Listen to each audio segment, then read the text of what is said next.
पहाड़ टीवी और मैं हूं आपके साथ स्मिता पटवार। चलिए रुक करेंगे उत्तराखंड की तमाम बड़ी खबरों का, लेकिन उससे पहले एक नजर आज की हेडलाइंस पर। मामी के प्रेम में फंसा भांजा, शराब पिलाकर मामा को उतारा मौत के घाट। सीएम धामी के बयान पर आपका पलटवार, कहा बदल चारधाम यात्रा, कर्ज में डूबे राज्य पर ध्यान दे मुख्यमंत्री। हेमकुंड साहिब और लक्ष्मण मंदिर के खुले कपाट, श्रद्धालुओं ने पवित्र सरोवर में लगाई डुबकी। कौड़ियाला के समीप रोडवेज बस दुर्घटनाग्रस्त, ड्राइवर की सूझबूझ से बची यात्रियों की जान। दिल्ली दौरे पर सीएम धामी ने आम आदमी पार्टी पर जोरदार हमला बोला था। दिल्ली में प्रदेश भाजपा कार्यालय में उत्तराखंड के प्रवासी नागरिकों के साथ संवाद करते हुए उन्होंने कहा कि प्रदेश में अब आम आदमी पार्टी का कोई नाम लेने वाला नहीं है। सीएम धामी के इस बयान पर आम आदमी पार्टी ने सरकार को आड़े हाथों लिया है। आम आदमी पार्टी ने कहा कि दिल्ली में आप पर निशाना साधने से बेहतर होता कि सीएम बदहाल चारधाम यात्रा और कर्ज में डूबे राज्य की बात करते। आपके प्रदेश संगठन समन्वयक ज्योत सिंह बिष्ट ने कहा कि सीएम धामी ने दिल्ली में आपको लेकर एक बयान दिया है जो देवभूमि में भाजपा के लोकतंत्र पर लगातार चोट करने और दूसरी पार्टियों में तोड़फोड़ करने के षड्यंत्र की पुष्टि करता है। आपने सीएम धामी के बयान की तीखी निंदा करते हुए कहा कि दिल्ली और पंजाब में आपकी सरकारी जनता की अपेक्षा के अनुरूप बेहतर कार्य कर रही है, जिसकी बदौलत हिमाचल हरियाणा में लोग आपसे जुड़ रहे हैं। उससे घबराकर मुख्यमंत्री धामी इस तरह का गैर जिम्मेदाराना बयान दे रहे हैं। ज्योत सिंह बिष्ट ने कहा कि मुख्यमंत्री को आपकी चिंता छोड़कर पहले चारधाम यात्रा को सुचारू करना चाहिए, क्योंकि सरकार की बद इंतजामी से 20 दिन में करीब 60 श्रद्धालुओं की मौत हो चुकी है। मुख्यमंत्री जी ने 400 कहा, कर्नल साहब ने 300 कुछ की सूची जारी की। मुख्यमंत्री जी ने ये भी कहा कि 30-40 लोग जो चुनाव लड़े वो छोड़ गए। मैंने उस लिस्ट का अध्ययन किया, वो लिस्ट मेरे पास है। ये इस लिस्ट में 14 आदमी और उसके अलावा एक आदमी और 15 आदमी जो इस सूची में है, ये आम आदमी पार्टी के सदस्य थे, पदाधिकारी। इसके अलावा आप देखेंगे सेवानिवृत्त। जिस तरह से ये लिस्ट जारी हुई, जैसे ये छोड़ने की बात कर रहे हैं, तो जिन सज्जन ने या जिनके कहने पर ये लिस्ट जारी हुई, अगर जब इन्होंने आम आदमी पार्टी ज्वाइन की, वो उसके साथ उस प्रमाण को भी लगा देंगे कि आज से 1 साल पहले, 1.5 साल पहले, 2 साल पहले फलां दिन ये लिस्ट है इन आदमियों ने जारी ये पार्टी ज्वाइन की। जो पार्टी के सदस्य थे हम उसको स्वीकार कर रहे हैं, जो नहीं थे, जो आया नहीं, वो जा कहाँ से रहा? तो ये आम आदमी पार्टी के सदस्य थे नहीं, इसलिए ये लिस्ट और मुख्यमंत्री जी का बयान और जिन्होंने जारी की उन सब का बयान, ये गलत बयानी है कि लोगों को भ्रमित करने वाली सूची है। मात्र 15 लोग हैं जो आम आदमी पार्टी के सदस्य और पदाधिकारी थे, उसके अलावा कोई था नहीं। और अगर कोई रहा होगा तो ये पर्सनल फौज हो सकती है, व्यक्तिगत संबंधों की हो सकती है। मैं 15वें नंबर पर एक नाम देख रहा हूँ। इस नाम को अगर आप पढ़ेंगे तो आपको हमारी बात की पुष्टि हो जाएगी।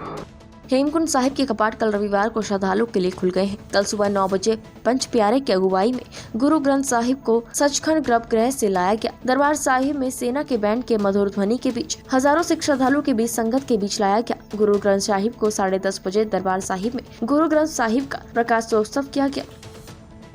हरिद्वार के सिडकुल स्थित सबसे बड़े मॉल पेंटागन मॉल में कल सुबह तड़के लगभग 6 बजे आग लगने की सूचना मिलने से हड़कंप मच गया। हालांकि अभी तक आग लगने के कारणों का पता नहीं चल पाया है।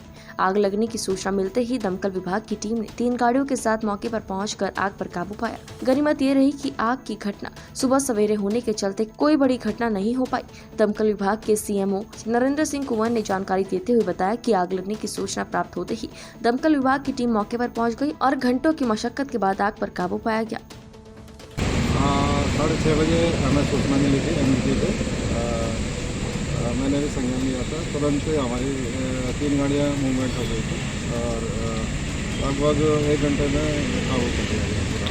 कल का आकलन इनके सीए के द्वारा जो दिया जाएगा उसको देखते हुए बाद में उसका आग लगने के कारण अभी स्पष्ट नहीं हो पाया। इनका डीवीआर जो अंदर लगे थे सीसीटीवी के अंदर, उसको मैंने ले लिया है। उसके बाद उसको देख कर लगेगा कि क्या है। उनकी व्यवस्था थी अपनी, अंदर कुछ स्प्रिंकलर भी लगे थे, उन्होंने भी काम करा था आज। क्योंकि मालिक यहाँ पर नहीं था रेस्टोरेंट का, तो उससे थोड़ा डिले हुआ कि ताला नहीं खुल पाया था, इससे अंदर काफ़ी नुकसान हो गया। ये पूरा सपोर्ट कर रहे हैं मॉल वाले। देश में इन दिनों ज्ञान व्यापी विवाद चर्चाओं में है। जहां एक और हिंदू पक्ष ज्ञान व्यापी परिसर में शिवलिंग मिलने की बात कर रहा है, तो वहीं दूसरी तरफ मुस्लिम ऐसी किसी घटना से नकार रहा है। इसी बीच धर्म नगरी हरिद्वार से सनातन धर्म स्वाभिमान रथ यात्रा निकाले जाने की घोषणा की गई है, जो हरिद्वार हर की पैड़ी से चलकर उत्तर प्रदेश के मथुरा, अयोध्या, काशी विश्वनाथ पहुंचेगी और ज्ञान व्यापी के भगवान शिव का जलाभिषेक करेगी। ये बात रथ यात्रा के संयोजकों द्वारा हरिद्वार में प्रेस वार्ता के दौरान कही गई।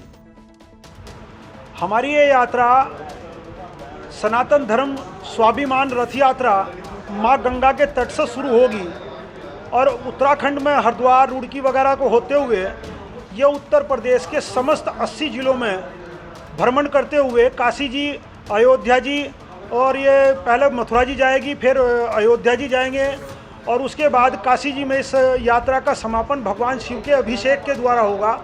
ये हमारी यात्रा का उद्देश्य है।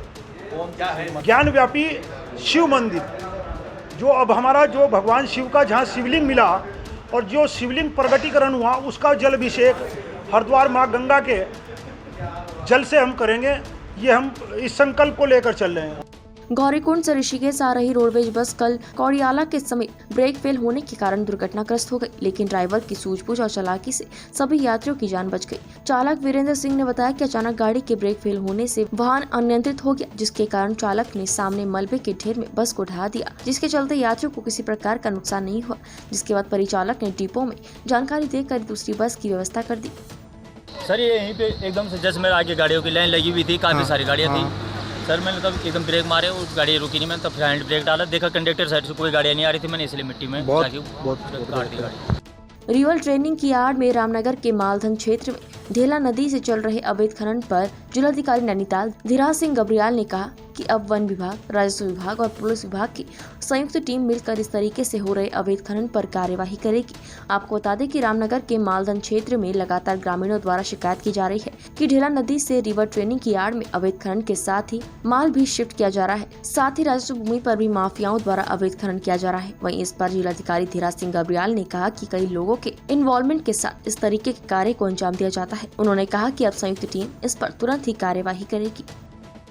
उसमें देखिए दोनों टीमें, जो हमारी फॉरेस्ट की टीम है, रेवेन्यू की टीम है, पुलिस की टीम है, इनको संयुक्त रूप से काम करना होगा। और अवैध खनन के मामले में आप लोग को पता ही है, जहाँ एक बहुत सारे लोगों का इन्वॉल्वमेंट हो सकता है, इनको कैसे हम लोगों ने कंट्रोल करना, उसमें एक संयुक्त टीम अब लगातार कार्रवाई करेगी।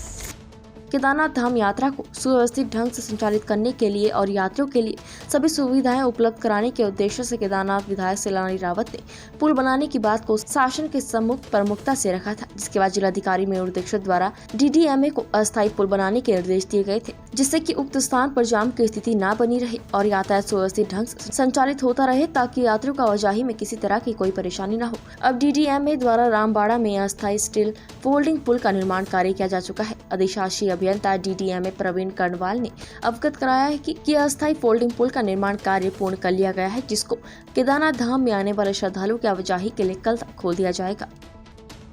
बीते दिनों गोपीपुरा क्षेत्र में हुई ब्रजमोहन की हत्या का खुलासा करते हुए पुलिस ने बेहद ही दिलचस्प तरीके से एक प्रेम कहानी का भी खुलासा कर दिया। इस प्रेम कहानी के नायक और नायिका कोई और नहीं बल्कि मामी और भांजा है, जिनके बीच 1 साल से प्रेम की डोर बढ़ रही थी।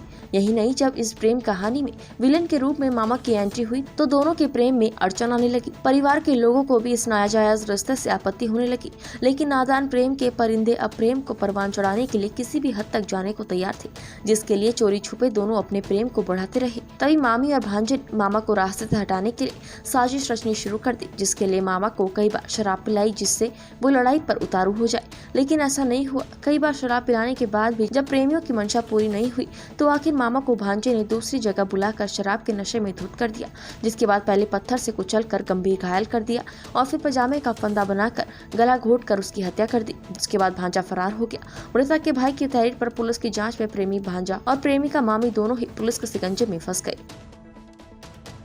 इन्होंने तहरीर दिया कि इनके भाई ब्रिज मोहन जिसका मृत्यु हो चुका है, इनका हत्या की आशंका है करके तत्काल हमने हत्या की मुकदमा दर्ज कर दी 279/2022 धारा 302 के तहत हत्या की मुकदमा पंजीकृत करा के अलग अलग टीमें बना के अलग अलग एंगल पे काम किया, जिसमें कोतवाली पुलिस का टीम लेड बाय इंस्पेक्टर कोतवाली एंड एसओजी की टीम और अलग अलग टीम्स लेड बाय आशीष भारद्वाज, उन्होंने अलग अलग टीम को एंगल्स में काम किया। तो घटना ये सामने निकल के आए हैं कि जो मृतक का भांजा है, मृतक का भांजा जो सौरभ है, सौरभ का मृतक के बीवी जो प्रीति कौर है, उनके साथ 1 साल से एक संबंध बना हुआ था। इस संबंध जो है गहरा संबंध और चाहत में कन्वर्ट हो गया और इन दोनों ने मिलकर पहले से प्लानिंग कर रहे थे कि इसको रास्ते से हटाना है करके।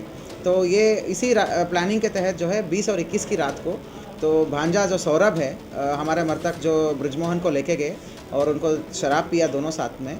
तो फिर किस बात को लेके हॉट टॉक हुई, तो हॉट टॉक होने के होते ही इसने पत्थर से कुचल के उसको बेहोश कर दिया और अपने ही लोअर के साथ, जो पैंट का लोअर होता है, तो उसमें इसको गला घोट के स्ट्रैंगुलेशन करके हत्या कर दी ही। तो तत्परता से तुरंत पुलिस ने अलग अलग एंगल्स पर काम करते हुए 2 घंटे के भीतर इसका खुलासा किया। इसके लिए पुलिस का टीम, काशीपुर की पुलिस टीम और काशीपुर के एसओजी एंड सीओ काशीपुर बजाई के पात्र हैं।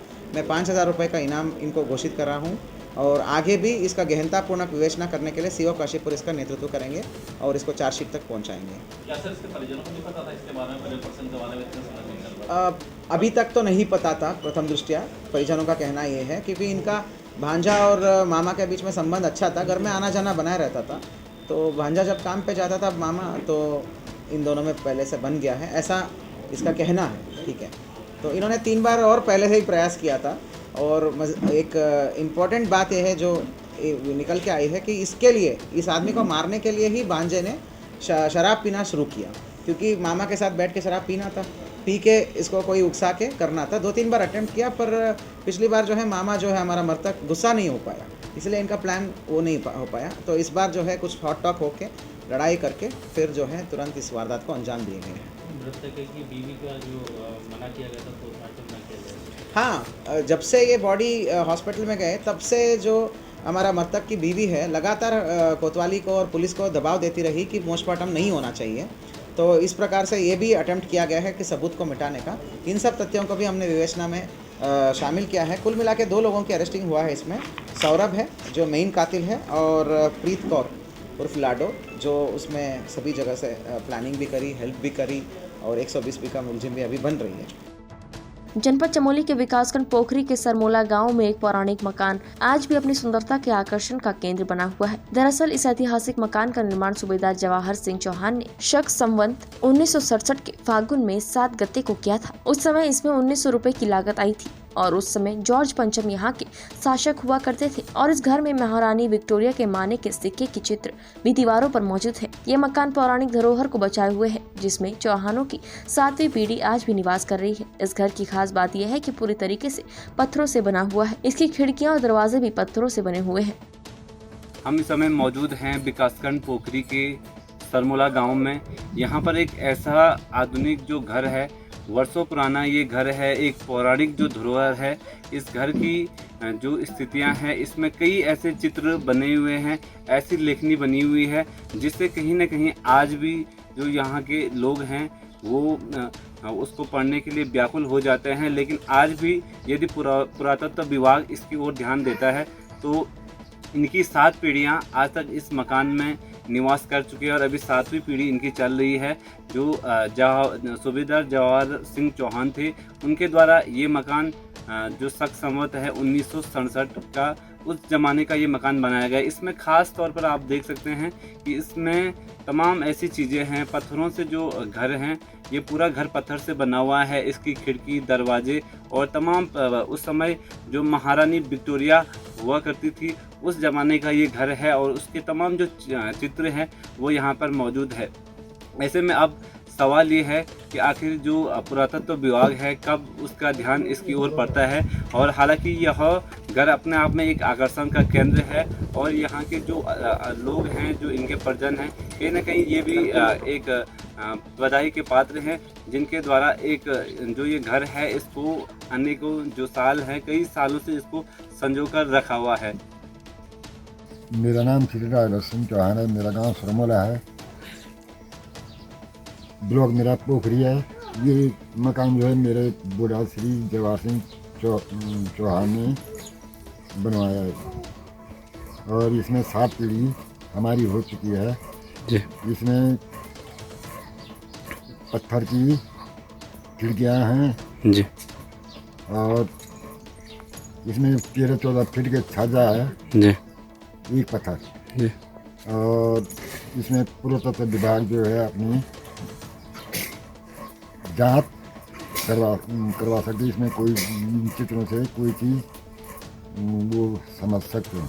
अंदर हमारे को सर्दी में गर्म है जी और आजकल ठंडे हैं, अंदर मिट्टी के हैं अंदर जी। हरिद्वार के रुड़की के कृष्णा नगर निवासी प्रदीप कुमार को सीआईडी इंटेलिजेंस ने जोधपुर से गिरफ्तार किया है। आरोप है कि प्रदीप कुमार पाकिस्तानी खुफिया एजेंसी आईएसआई को खुफिया जानकारी दे रहा था। जानकारी के तहत भारतीय सेना की अति संवेदनशील रेजिमेंट जोधपुर में कार्यरत प्रदीप कुमार सोशल मीडिया के जरिए पाकिस्तानी महिला एजेंट से निरंतर संपर्क में है। इंटेलिजेंस की निगरानी में सामने आया कि प्रदीप कुमार पाकिस्तानी महिला एजेंट से सोशल मीडिया के माध्यम से निरंतर संपर्क में है और सामरिक महत्व की सूचनाएं शेयर कर रहा है। इसके बाद प्रदीप कुमार पर कार्यवाही करते हुए 18 मई दोपहर को उसे हिरासत में लेकर पूछताछ शुरू कर दी गई। तब जाकर नए खुलासे हुए। वे भारतीय सेना में 3 साल पहले ही भर्ती हुआ था। ट्रेनिंग के बाद प्रदीप की पहली तैनाती गनर की पद पर हुई थी। लगभग 7 महीने पहले प्रदीप के मोबाइल पर उक्त महिला का फोन आया। फोन करने वाली महिला ने अपना नाम रिया बताया और खुद को ग्वालियर मध्य प्रदेश की रहने वाली बताते हुए वर्तमान में बेंगलुरु में मिलिट्री नर्सिंग सर्विसेज में पदस्थापित होना बताया। इसके बाद पाकिस्तानी महिला एजेंट ने प्रदीप को हनी ट्रैप पे फंसाया और उसके साथ व्हाट्सएप पर चैट, वॉइस कॉल और वीडियो कॉल करने लगी। पाकिस्तानी महिला एजेंट ने प्रदीप से दिल्ली आकर मिलने और शादी करने का झांसा देकर सेना से संबंधित गोपनीय दस्तावेजों की फोटो मांगना शुरू कर दिया। हनी ट्रैप में फंसे प्रदीप ने पाकिस्तानी महिला एजेंट को अपने कार्यालय से सेना से संबंधित गोपनीय दस्तावेजों की फोटो चोरी छिपे अपने मोबाइल से खींचकर व्हाट्सएप के जरिए भेजना शुरू कर दिया। उत्तराखंड की तमाम बड़ी खबरों में फिलहाल इतना ही। बाकी खबरों के लिए देखते रहिए पहाड़ टीवी। नमस्कार।